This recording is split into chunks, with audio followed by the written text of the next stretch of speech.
Hello guys, how's it going? My name is Dal. There's two things that I've really been enjoying out of the patch 11.2 on the PTR so far.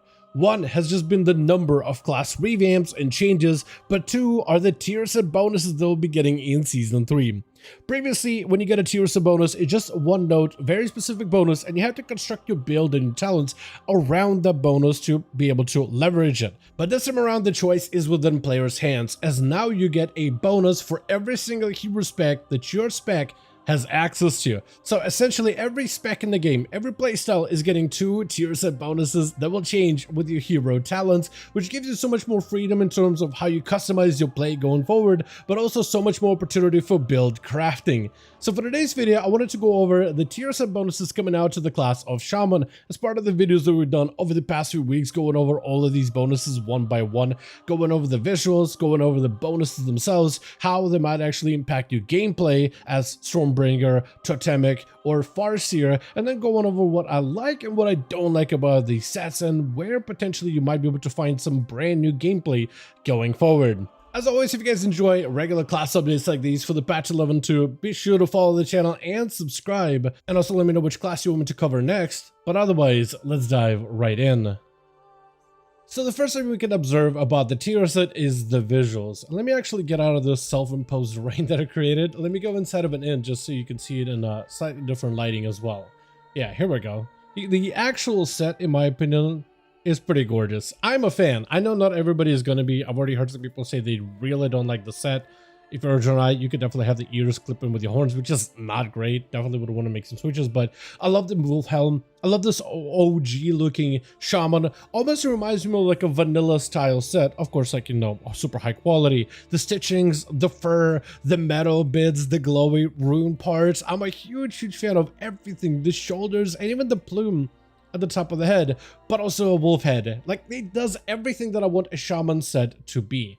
Maybe not everybody's going to be a fan of the plume. It also does have physics of its own.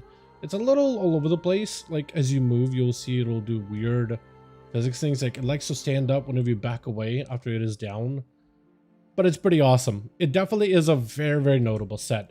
And it, of course, like all the other sets, it also has its own set of recolors. The Howls of Channeled Fury set from the Raid Finder set, which I actually am a huge fan of. A lot of the times I make Raid Finder sets not that appealing in terms of color schemes, but this looks like a straight up fire shaman set. Then we have like a different version of a fire, more like a lava shaman for normal. Heroic, which has this like almost Necrolord green, unholy aura about it. And then of course we have the basic gladiator set, which got a lot of this blue, which looks really good, almost like frost-like. And then this evil red, which looks so wicked, almost like a Shaman of the Emerald Nightmare in a sense. So I think the set looks great, and the recolors are also fantastic. So if you're somebody who is going to be playing the Shaman going forward, I think just by visuals alone, there's definitely someone to look forward to. But as for the actual sets, I am going to go over all the different hero talent sets because they all are linked to hero talents of all the different classes. I am going to go over them from like the most popular to the least popular order, starting with the Stormbringer as well as the Totemic, and then finishing off things with the Farseer. Now, for the Stormbringer, it's a very simple playstyle. You click Lightning Bolt buttons, Lightning Bolt becomes a big Tempest, and you slam as many Tempests as possible as you can. It is very straightforward, it is satisfying, and it allows Shamans to really embrace this whole lightning identity. It's been a fan favorite playstyle, but also one that is just very effective, and the tier set is going to match that type of gameplay of just getting more Tempest procs in general. Ascendance, this set is going to be heavily linked to Ascendance, now has a 100% chance to grant a charge of Tempest, and every 9 Awakening Storms now also activates Ascendance. So for Enhancement and Elemental, I mean, there's opportunity to go Ascendance, opportunity to go for a 2-minute version of Ascendance, and get random procs of deeply rooted elements of Ascendance, but now the Stormbringer Capstone, where Lightning Bolt, Chain Lightning all have a chance to strike the target for additional nature damage, and every 3 times this occurs, your next Lightning Bolt is now replaced by Tempest. And now every 6 times this occurs, now you get a proc of Ascendance, which guarantees yet another Tempest. So what this does is it allows you to stay in Ascendance a lot longer throughout a dungeon or raid. This allows for more procs within it, but also more Tempests in general. And the main mechanics of of Stormbringer, the more Tempest you can hit throughout a run, the more damage you're going to do, since a lot of these things are built off of gaining Tempest and then slamming it as hard as you can.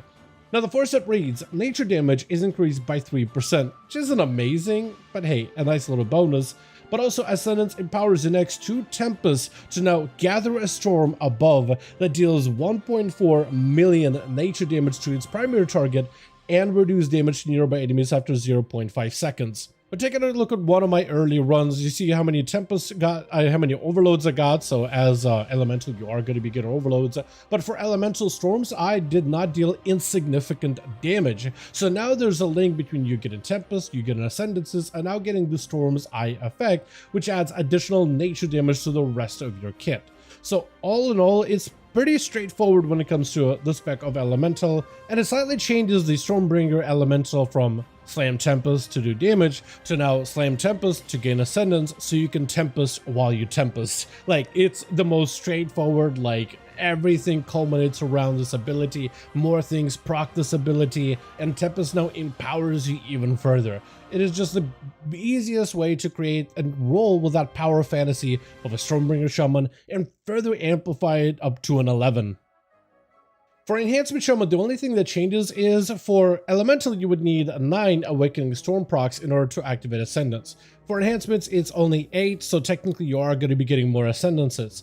You also, with the 4 set, do increase your nature damage slightly more than that of Elemental by 5% instead of 3% of nature damage increases, but your actual Tempest slams with the rest of the kit don't hit nearly as hard when it comes to that Eye of the Storm ability, which I think is just totally comes down to the frequency of how often you can proc your Capstone, but also how often you can proc those Tempests as an Elemental or Enhancement. And that's probably going to be subject to tuning, but both Elemental and Enhancement Tempest Shamans, or Stormbringer Shamans, really should be renamed to Tempest Shaman, honestly, but both of those I've seen quite a bit over on the PTR, and they seem to be doing pretty well, at least when it comes to dungeon testing that we've done over the past few weeks. Wouldn't say that Shaman is in general like a popular pick, but when I do see a Shaman as a DPS, most of them are picking up Stormbringer, slamming that Tempest as hard as they can. From there, though, we can move on to another popular pick, and that is the Totemic, which is shared by Enhancement and as well as Restoration Shamans. And it's a playstyle that at first at the beginning of this expansion didn't really start out all that good. The ability of Citadel Totem was kind of usable, but not really for Enhancement, but it really made a lot of headway since then, becoming really much a staple of Enhancement and a very solid playstyle overall. For their tier set, their 2 set reads, after you consume all the whirling element modes, your next Citadel Totem casts a Primordial Storm at 200% effectiveness at its location. Now the actual main element this set interacts with is the whirling elements, which is the capstone of Totemic. After you drop the totem, you will get 3 modes, 1 for air, 1 for earth, and 1 for fire, for the spec of Enhancement. All of those effects, once you can consume them, so air gets consumed by a lightning bolt, chain lightning, or alley blast, earth gets consumed by a flame shock, fire gets consumed by a lava lash. Once you consume all of them, then the totem itself will cast a elemental storm and on its location. The totem essentially casts Primordial Storm that can be found within your talent tree, so you can kind of see more or less what the ability is in itself. This effect also does deal a significant bit of AoE damage, so the totem is naturally going to scale with its tier set in group content, but this could also do decent damage in single target since it's done at 200% effectiveness. After casting Primordial Storm, your next Lava Lash or Fire Nova is cast again at 150 effectiveness. And the thing about this bonus, this isn't necessarily tied to the tier set, but to some degree it can be. So after you use the ability, then my next ability of Lava Lash or Fire Nova will be cast a second time afterwards. But also if I drop down the totem and I go and burn through all the different procs that it needs in order to consume all the different modes, then it will cast itself, and that tier set will also be procced again. So now you have 2 ways to be able to proc both of those fire-focused Lava Lash or Fire Nova base playstyles, which does lead you into more like this fiery type of a build on the Shaman. So Fire Nova actually will get some play for once. I haven't played with Fire Nova in a second. It used to be a really good core Shaman ability, back in Pandaria in particular, but there was a lot more elements regarding Flame Shock spreading, and then there's being like a core skill. But since then, it just kind of gets limited play here and there once in a while. So this is going to be at least be put forward a little bit as part of this tier. So the tier set itself is pretty straightforward. You drop down the totem, using up the capstone, you get yourself a Primordial Storm.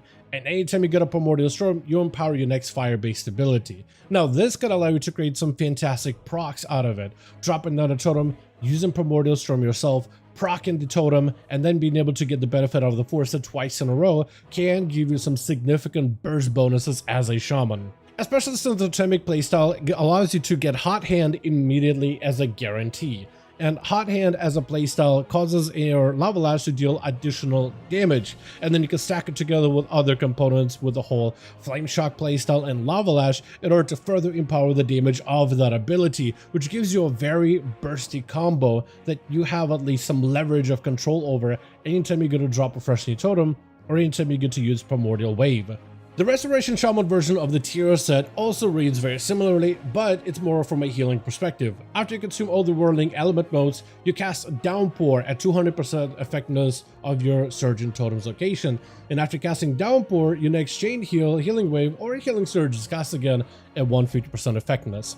However, what I notice is when I drop down the totem, I want to go to use up all the different modes by healing myself with a Chain Heal and then an on-use heal, and once I get the Downpour effect, I don't get the tier set bonus. The only way to get it is by manually using the ability of Downpour after dropping down Surgeon Totem.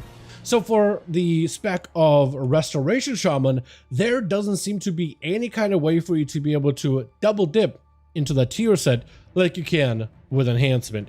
Maybe this is intentional, as the playstyle of Totemic has been the more popular pick for Resto Shamans generally, and maybe there's just one of those like things to curtail Totemic becoming the go-to spec for Restoration a third season in a row.